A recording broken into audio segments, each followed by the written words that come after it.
স্বাগতম আরেকটি নতুন ভিডিওতে। আজকের ভিডিওতে আমরা উপাংশ সূত্রের কিছু ম্যাথমেটিক্যাল প্রবলেম সলভ করব।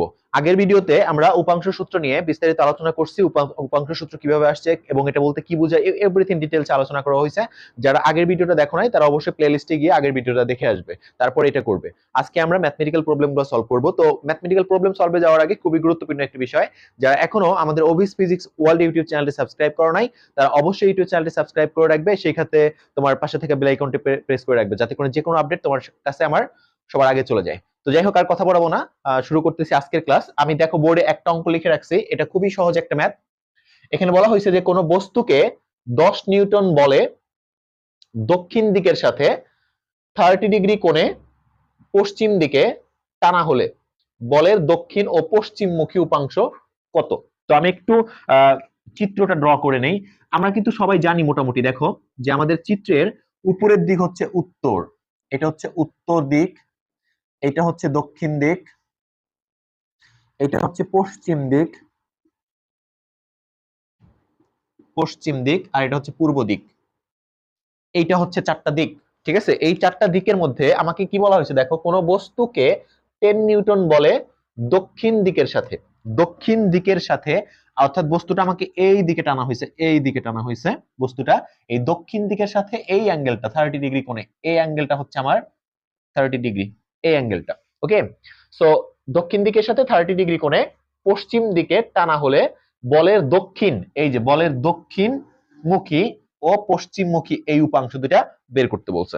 তো আমি কিন্তু তোমাদের বলছিলাম যে কোনো বস্তু যখন একদম আনুভূমিক ভাবে, কোনো বল বা ভেক্টর যখন আনুভূমিক ভাবেও থাকে না, একদম স্ট্রেট উলম্ব ভাবেও থাকে না, এর মাঝামাঝি কোথাও থাকে, হ্যাঁ এরকম তির্যক ভাবে থাকে। যেমন দেখো এখানে উলম্ব হচ্ছে এটা, আনুভূমিক হচ্ছে এটা, যেটাই হোক আমাদের এর মাঝামাঝি কোথাও আছে, তখন কিন্তু এটা আসলে দুইটা উপাংশ হবে। তো আমাকে এই দুইটা উপাংশই বের করতে বলছে। এটা একটা দক্ষিণমুখী, মানে এটা আনুভূমিক বলতে বলেছে। আমি যার সাথে কস মনে রাখবার, যেটা মানে যেটার সাথে অ্যাঙ্গেল দেওয়া থাকবে সেটাকে আনুভূমিক। এই আনুভূমিক এবং উলম্ব নিয়ে কিন্তু একটু কনফিউশন থাকে, আমি দূর করে দেই। যে উপাংশটার সাথে, যেমন এখানে এই উপাংশটা বের করতে বলছে আর এই উপাংশটা বের করতে বলছে, অ্যাঙ্গেলটা দেয়া আছে কোন উপাংশের সাথে, ওইটাকে আনুভূমিক ধরবা, বাকিটা উলম্ব ধরবা। অনেকে আমরা মনে করি এটাই আনুভূমিক এটাই উলম্ব, তো আসলে অ্যাঙ্গেল যার সাথে দেয়া থাকবে সেটাই হচ্ছে আমার কি আনুভূমিক। তো এখানে দক্ষিণমুখী উপাংশটা আমরা বের করি, মানে দক্ষিণমুখী বলতে এটা আনুভূমিক হবে কারণ এটার সাথে অ্যাঙ্গেলটা দেয়া আছে। তো আমরা লিখি দক্ষিণ মুখী উপাংশ। তো এখানে কি হবে দেখো, দক্ষিণমুখী উপাংশটাকে আমরা এস এফ এস দিতে পারি। এস ইজ ইকুয়াল টু, উপাংশটা কার বের করতেছি দেখো এখানে কিন্তু দেয়া আছে কার, এই বলটা হচ্ছে 10 নিউটন, এই যে এই বলটা হচ্ছে 10 নিউটন বল। তাহলে এটা 10, আমরা জানি cos, আমরা জানি যে আনুভূমিক উপাংশ যেটা সেটা x বের করার সূত্র হচ্ছে r cos থিটা, তাই না? তো r বলতে আমি যার উপাংশ বের করতেছি সে, আর cos থিটা হচ্ছে ওই অ্যাঙ্গেলটা, আনুভূমিকের সাথে যে অ্যাঙ্গেলটা থাকবে সেই অ্যাঙ্গেলটা। তো এখানে 10 এর উপাংশ বের করতেছি, তাহলে r এর জায়গায় হচ্ছে আমাদের 10 হইলো। আর এখানে x বলতে ওই আনুভূমিক উপাংশ হচ্ছে এইটা যেটার সাথে অ্যাঙ্গেল দেওয়া আছে, ওইটাকে আসলে ওনারা দক্ষিণমুখী বলছে, দ্যাটস ওয়াই আমরা এখানে দক্ষিণমুখী বলতাম। ওই দক্ষিণমুখী যেটা আনুভূমিক উপাংশ আসলে বেসিক্যালি একই হবে। ওকে, আচ্ছা, তো এখানে হবে 30 ডিগ্রি, cos 30 ডিগ্রি। আচ্ছা, তো এখান থেকে দেখো আমি যদি 10 cos 30 এর মান হচ্ছে √3/2, তো আমরা যদি অ্যাঙ্গেলটা বের করি, ইয়াটা বের করি, তাহলে দেখো কত হবে 8 পয়েন্ট, এটা ক্যালকুলেশন করলে হবে 8.66 নিউটন। এই হচ্ছে আমার আনুভূমিক মানে দক্ষিণমুখী উপাংশ আসলো। একইভাবে আমি একটু এখানে করি, এই পাশটাতে করি। এখন যদি আমি এই পশ্চিমমুখী উপাংশটা বের করি, দেখো পশ্চিমমুখী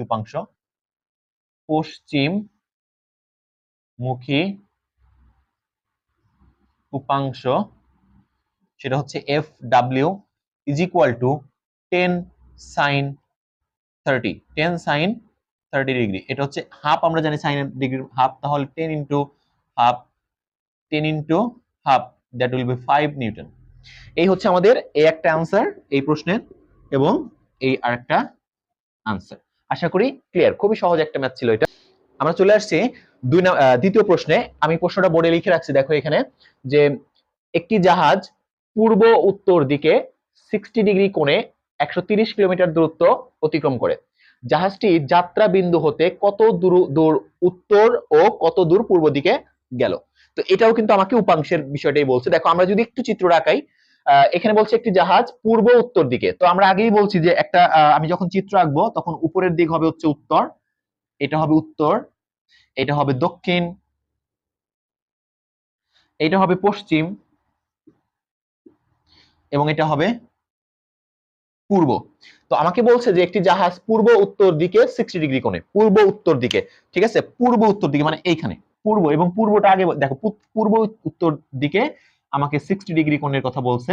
তো পূর্ব উত্তর দিকে 60 ডিগ্রি কোণে মানে এই কোণটা হচ্ছে আমাদের 60 ডিগ্রি। যেহেতু এখন তুমি বলবা যে এখানে তোমার কোণটা তো উল্লেখ করে নাই, কার সাথে, পূর্বের সাথে নাকি উত্তর দিকের সাথে। যেহেতু আমার পূর্বটা আগে বলা আছে, এখানে দেখো পূর্বটা আগে বলা আছে, তার মানে এখানে পূর্বের সাথে আমার 60 ডিগ্রি কোণে আমি নিব।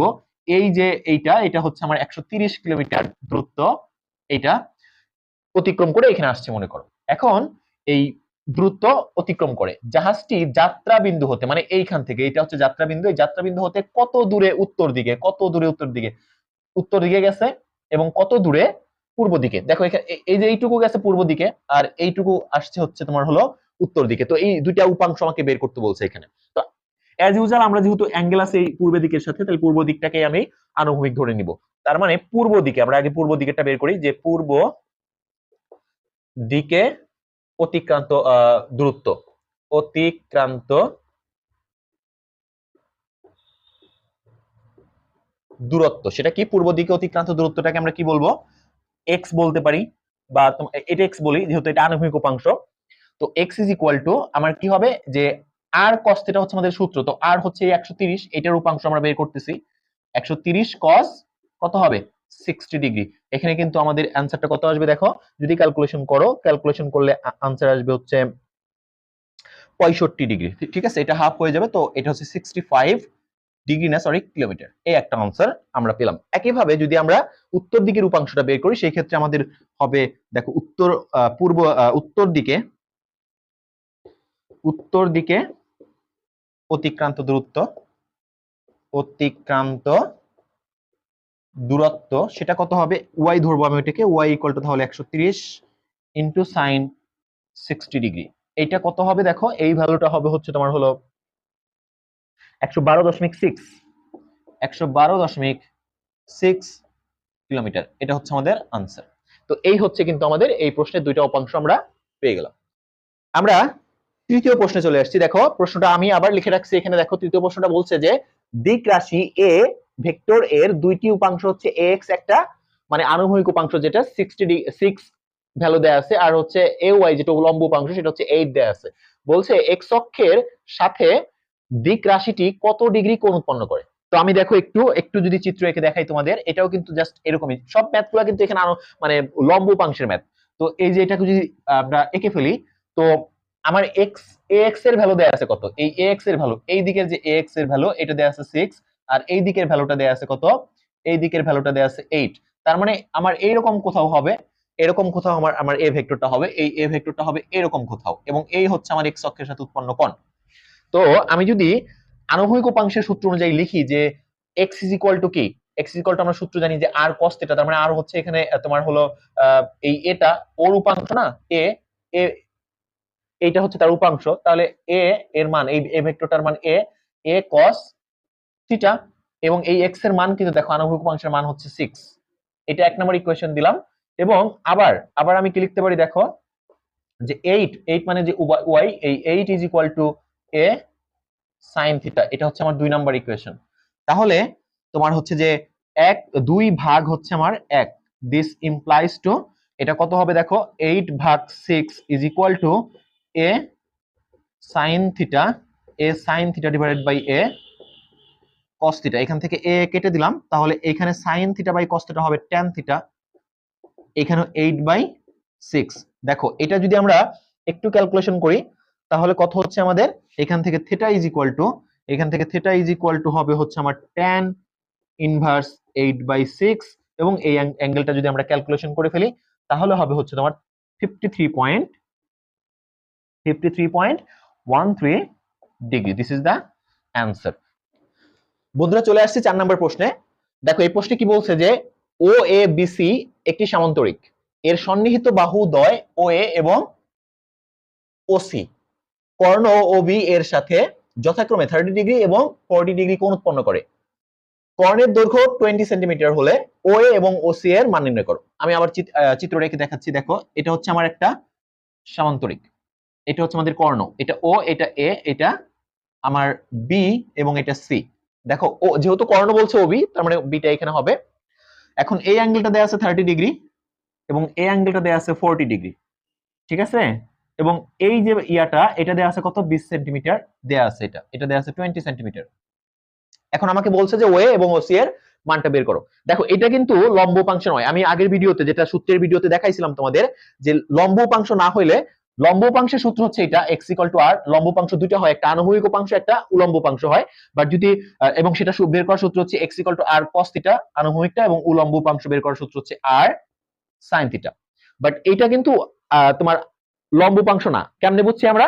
আমরা জানি যে এখানে যে উপাংশ দুটা ওএ আর ওসি, এই দুইটার মাঝখানের কোণ দেখো 30 যোগ হচ্ছে 40, তার মানে 70 ডিগ্রি দেয়া আছে।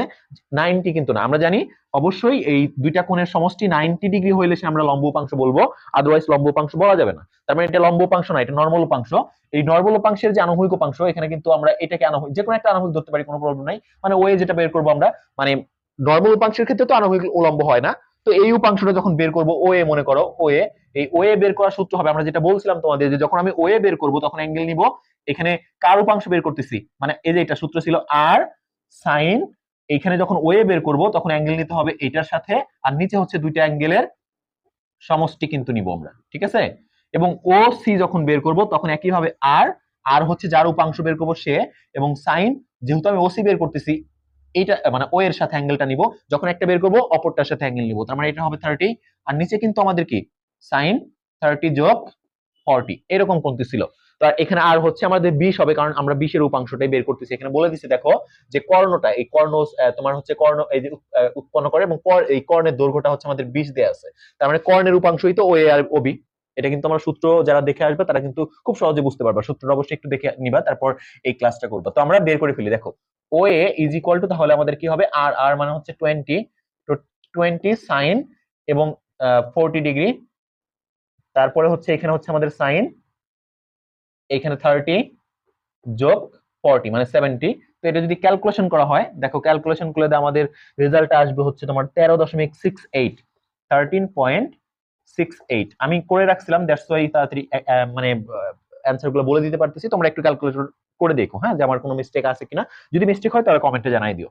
আর ওসি যেটা, ওসিটা হবে দেখো 20 যার মানে যে উপাংশ বের করতেছি 20 সাইন, এবার অ্যাঙ্গেল নিব হচ্ছে তোমার 40, সরি 30, যেহেতু ওসি বের করতেছি এই অ্যাঙ্গেলটা নিতে হবে 30 ডিভাইডেড বাই নিচে হচ্ছে সাইন 30 যোগ 40। তো এইটার आंसर কত আসবে? দেখো, এইটার आंसरটা আসবে হচ্ছে 10.64, এটা আসবে হচ্ছে 10.64 সেন্টিমিটার। এই একটা आंसर এবং এই একটা आंसर। বন্ধুরা, আমরা আজকের ভিডিওর লাস্ট প্রশ্নটা করব। দেখো, এই প্রশ্নটা লেখা আছে কি, দেখো যে দুইটি দিক রাশি f1 এবং f2 একটি বিন্দুতে একটি আচ্ছা, আমি একটি বিন্দুতে দুইবার লিখছি, একটু একটু এটা ক্লিন করে দেই। একটি বিন্দুতে একই সময়ে ক্রিয়া করে। f1 এর মান 10 একক এবং এটি অপর দিকে আনুভূমিকের সাথে 30 ডিগ্রি কোণ উৎপন্ন করে। f2 এর মান 5 একক এবং এর দিক উলম্ব বরাবর। বলছে লব্ধির আনুভূমিক এবং উলম্ব উপাংশ বের করো। দেখো, আমি একটু চিত্রটা এঁকে দেখাই। ব্যাপারটা হচ্ছে এরকম, যে এইদিকে একটা, এখানে একটা আছে যে f1 ভেক্টর, এটা হচ্ছে f1 ভেক্টর এবং এটা 10 একক দেয়া আছে, 10 একক, ঠিক আছে? যেহেতু এটা আচ্ছা 10 একক, আর এই বরাবর যে ভেক্টরটা সেটা আছে 5 একক, এবং বলছে যে এইটা আনুভূমিকের সাথে, f1 টা আনুভূমিকের সাথে, দেখো বলছে f1 এর মান 10 একক এবং এটি অপর দিকে আনুভূমিকের সাথে, অর্থাৎ এই অ্যাঙ্গেলটা হচ্ছে 30 ডিগ্রি, আর এই যে এটা তো উলম্ব f2 যেটা, তার মান 5, f2 এবং এটা এর মান 5 এবং এর দিক হচ্ছে উলম্ব বরাবর, তার মানে হচ্ছে 90 ডিগ্রি। এখন এদের যে লব্ধি, এই f এটা আর এটা, এদের লব্ধি কিন্তু এরকম হবে, এরকম কোথাও হবে। এই যে লব্ধি আর এই দুইটার f1 বা এখানে f ধরলাম আমি লব্ধিটা, এই লব্ধির আনুভূমিক উপাংশ এবং উলম্ব উপাংশ বের করতে বলছে। আমি কিন্তু তোমাদের আগের যে সূত্রের যে ভিডিও, সেই ভিডিওটা কি বলছিলাম যে যখন একাধিক ভেক্টর থাকবে এবং তাদের লব্ধি দেয়া থাকবে, তখন এই একাধিক ভেক্টরের সবগুলোর আনুভূমিক উপাংশের যোগফল হবে হচ্ছে লব্ধির আনুভূমিক উপাংশ। এবং সবগুলো ভেক্টরের উলম্ব উপাংশের যোগফল হবে লব্ধির উলম্ব উপাংশ। আমাকে কিন্তু এই লব্ধির আনবিক এবং উলম্ব উপাংশটাই বের করতে বলছে, এবং যেহেতু একাধিক ভেক্টর দিয়ে লব্ধির আনবিক উপাংশ উলম্ব উপাংশ চাইছে, তখন আমরা কিন্তু বুঝে যাবো যে ওই সূত্রটা অ্যাপ্লাই করতে হবে। অর্থাৎ এই সূত্র দেখো, লব্ধির আনবিক উপাংশ হবে এফ এফ, এটা যেহেতু আমরা লব্ধিটা এফ ধরছি এখানে, ধরে নিলাম লব্ধিটা এফ, তাহলে হবে এফ কস থিটা, এইটাই হবে লব্ধির আনবিক উপাংশ। আমাকে এটাই বের করতে বলছে, এটা হবে F one cos theta 1 plus f2 cos theta 2, এবং f হচ্ছে কত তোমার 10 cos থিটা 1, কিন্তু দেখো f1 10 এবং এটা থিটা 1 হচ্ছে 30 ডিগ্রি, প্লাস f2 হচ্ছে দেখো 5 এবং cos এই 90 ডিগ্রি অ্যাঙ্গেলটা। তো এখান থেকে 90 ডিগ্রির মান কিন্তু আমরা জানি 0, তার মানে এটা 0 হয়ে যাবে। এখানে থাকবে হচ্ছে 10 ইনটু √3/2। তো এটার মান কত হবে আমরা বের করি একটু, দেখো এটার মান হবে 8.66 একক। যেহেতু ওরা নির্দিষ্ট একক দেয়নি, আমরা একক ইউজ করলাম। ওকে, একইভাবে আমরা আমাদের বলছে যে লব্ধির আনবিক উপাংশ আমরা বের করে ফেলছি, এখন উলম্ব উপাংশটা বের করতে বলছে। দেখো উলম্ব উপাংশ জাস্ট কেমন হবে, এখানে জাস্ট আমাদের এইটা হবে, আমি একটু এটা ক্লিন করে দেই, জাস্ট এইখানে সাইন থিটা হবে। অর্থাৎ আমরা সবাই জানি এফ, ওই সূত্র যারা দেখছো একটু সূত্রগুলো দেখে আসবা, এফ সাইন থিটা, এটাই হচ্ছে লব্ধির উলম্ব উপাংশ, যেটাকে আমাকে বের করতে হবে। আর এটা হচ্ছে f1 sin theta 1, f2 sin theta 2, তার মানে 10 sin থিটা 1 মানে হচ্ছে 30 ডিগ্রি প্লাস 5 sin 90 ডিগ্রি। এটা কিন্তু 1, তার মানে এখানে 5 থাকবে, এটা হাফ হয়ে যাবে, তার মানে হচ্ছে 5 যোগ হচ্ছে 5, দ্যাট উইল বি 10 একক। এই হচ্ছে আমাদের উপাংশ দুটা বের হয়ে গেল। ব্যাপারটা এরকম। আশা করি আজকের ক্লাসটা খুব ভালো বুঝতে পারছো, এবং আমি কিছু ম্যাথ দেখাইছি জাস্ট ডেমো, যে এরকম ভাবে ম্যাথগুলো থাকবে। তারপরে যদি তোমাদের কোথাও বুঝতে কনফিউশন লাগে, আর আজকের ভিডিওটা অবশ্যই তোমরা আগের যে প্রিভিয়াস ম্যাথ তোমার সূত্রের যে আমার ক্লাসটা ছিল সেটা দেখে আসবা, তাহলে ভালো বুঝতে পারবা। এরকম করে ম্যাথগুলো আসবে। দেখা হচ্ছে পরবর্তী ভিডিওতে, সেই পর্যন্ত সবাই ভালো থাকো, আল্লাহ হাফেজ।